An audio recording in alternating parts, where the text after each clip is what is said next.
but it is a close race over in the Bundesliga. And joining us now is our CBS Sports Bundesliga correspondent, Rafa Honigstein. Rafa, thanks for taking the time to join us today.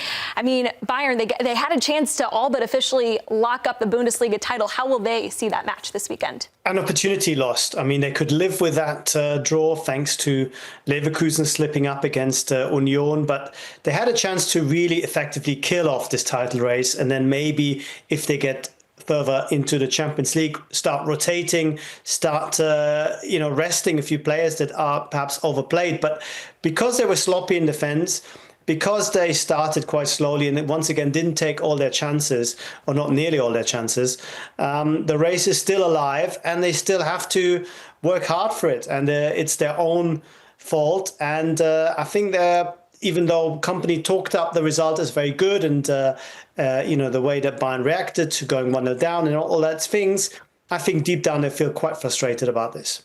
I want to talk about Thomas Müller because he seemed to be the big talking point. You had mentioned that he's nearing the end of the road. He makes his 29th Klassiker appearance and he wins man of the match. Looking at his legacy as a whole and looking at the contract situation, which doesn't seem to be fully resolved just yet, I mean, is there any hope for a turnaround, or is this his final Klassiker appearance that we'll see in a Bayern shirt? Unless he moves to Dortmund, this will have been his final. This will have been his final Klassiker. Bayern have told him it's official now. You're not going to be a player next season, but there is an open door as far as other job titles are concerned and other possibilities to be involved. So I think the expectation is that maybe Müller will do something else for a couple of years, maybe go to America, maybe go and spend more time with his horses on his farm. But eventually he will find a way into Bayern in a different role as an administrator, as a leader, because he is such a face, he is such a personality, and he encapsulates everything about Bayern, about Bavaria, that it's almost unthinkable that he will not be the long-term heir in some shape or form to the likes of Rummenigge and Uli Hoeneß, who've been there now for decades. I think Müller will be in that kind of role, but it might take a little bit longer. But sadly, as far as his activist career is concerned, this was his last Klassiker. Looking at some of the giants of the Bundesliga that have come and gone before him, what are the final matches of the season going to look like for Thomas Müller? Well, look, for a guy who's won so many league titles, I think it's nearly, 14 he's won? I lose count. He probably does as well. This is not really where his legacy will change much. If they win another title, it's great. He'll celebrate that. It's wonderful. But if he takes Bayern to the Champions League final in Munich, if he somehow scores a goal, as he did in the final that they lost in 2012 in Munich with a better outcome, that is the fairy tale ending that everyone is hoping for, at least everyone who is of a Bavarian persuasion. Anything short of that, his legacy will be unchanged. He is the guy who won 2 Champions League titles. He's the guy that's played more competitive games than anyone in the history of Bayern Munich. And that includes the likes of Beckenbauer and Gerd Müller and Sepp Maier, the true greats. He is going to be named in the same breath as these players, even though as a player himself, he probably wasn't quite the same world class in terms of his ability. But he had the longevity, he had the loyalty, and he has the success to go with it. And that's why he will forever be an icon in Munich. Yeah, Müller's 12 Bundesliga titles, most of any player. Just incredible. For now. Okay, Benny's like, just you wait. Okay. Someone's going to come chase that. From attack to defense. Rafa, I want to talk a little bit about Kim Min-Jae's worrisome, I'll say, performance defensively for Bayern. Could their concerns be bubbling to the surface at this point in the season regarding their defense? Yeah, concerns are huge about the defense. I mean, it's a combination of injuries. We know how bad Alphonso Davies has missed in this Bayern team. We know how important Manuel Neuer is at the back. Would he have saved 1 or 2 of those goals that Urbik has been conceding? Maybe. Upamecano is out injured as well. He might come back. There's some encouraging signs. He's back in training. So maybe we'll see him before the end of the season. But in his absence, you have Dyer, who is not the quickest, not the youngest. And you have Min-Jae Kim, who has had a decent season, but in recent weeks had one of those misses of concentrations a bit too frequently.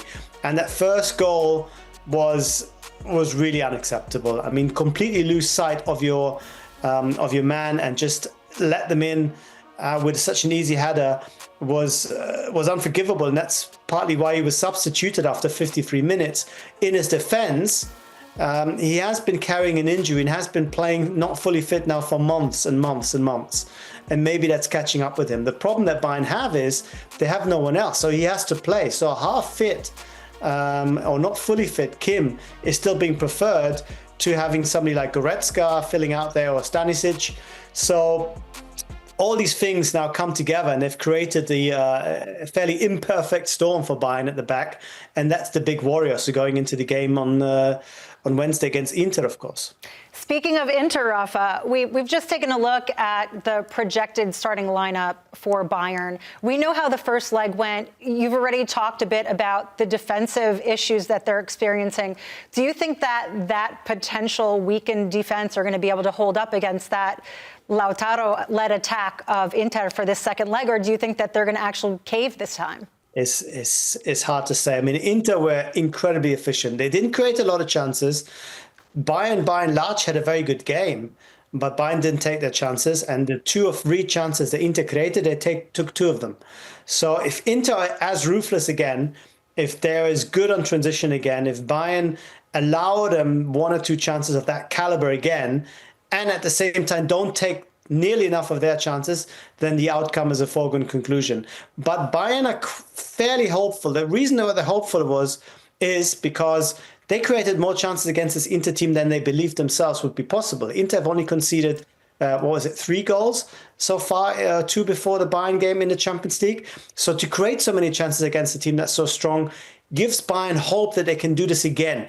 But of course, 2 things need to change. A, they have to be much better in converting those chances, and B, they can't allow Inter those type of opportunities. So if these 2 things come together, and some people speak of a miracle perhaps being necessary or something close to it in Milan, then Bayern can do it. But it's a bit of a uphill struggle and a big task for them. Rafa, how significant of an impact could a player like Serge Gnabry make? I mean, I thought he was outstanding when he came off the bench. Leroy Sané was a bit underwhelming in the first leg. I mean, could he be the difference maker? I think you're absolutely right to mention Serge Gnabry's name. He was a real force of nature coming back on, playing at his top level again, something that we've seen all too infrequently, unfortunately. And, for a team that relies so much on its wide players, you have Olise, Sané, Coman and Gnabry, and only really Olise has been consistent. That's another reason why Bayern have struggled a little bit of late to get more decent results. So to have at least one more player now coming into form is huge for Bayern. It gives them options. It allows them maybe to play Olise centrally with Sané and Gnabry out there with Bayern chasing goals.